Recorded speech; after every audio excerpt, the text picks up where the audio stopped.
The author rahimahullah ta'ala, he then completes this book or concludes this book with two narrations. Narrations from great scholars of Islam to tell us the importance of holding on to the narrations of the Prophet sallallahu alaihi wasallam. So here he mentions the narration of Abdullah ibn al-Mubarak rahimahullah, and he is from the great scholars of Islam. He was born in the year 118 and he passed away in the year 181. So he met some of the senior scholars of the Tabi'een, and he was known, as Imam Ahmad ibn Hanbal says regarding him, he was known to be one of those who thoroughly studied knowledge, and he travelled the world to gain knowledge about the deen of Allah subhanahu wa ta'ala. To the extent Imam Ahmad said there was no one like him, Abdullah ibn Mubarak rahimahullah. So he said, إِذَا ابْتُلِيتَ بِالْقَضَاءِ فَعَلَيْكَ بِالْأَثَرِ. If you've been tested with qada, by having that position where you're going to judge, or you're going to be a leader, or rule over people, فَعَلَيْكَ بِالْأَثَرِ. Upon you is to take the narrations of the Prophet sallallahu alaihi wasallam. Meaning the only way you will be successful in any position that you have, whether it is a high position like qada, like you are a judge, or any other position, the only success lies in the narrations of the Prophet sallallahu alaihi wasallam. So Imam at-Tirmidhi is concluding this book by telling us, if you want success in your life, stick to the narrations of the Prophet sallallahu alaihi wasallam, because this is where you would find success. Yeah. And then he gives us a statement of Muhammad ibn Sirin, who was from the kibar of the tabi'een, from the heads of the scholars of the tabi'een that met the Sahaba.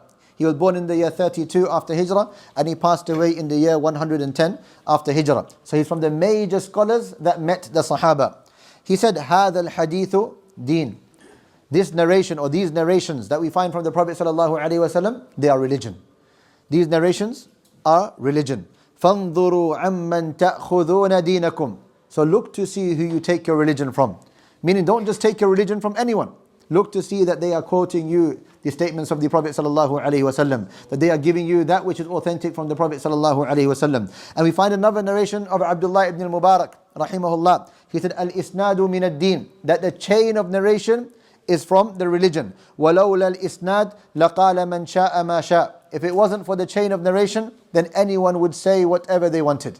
Anyone would say whatever they wanted. But because we have the chains of narration, we are able to go through and see what is correctly attributed to the Prophet ﷺ and what is incorrectly attributed to the Prophet ﷺ. So this is our religion. And this is how we preserve the statements and the actions and the approvals of the Prophet ﷺ, his tacit approvals.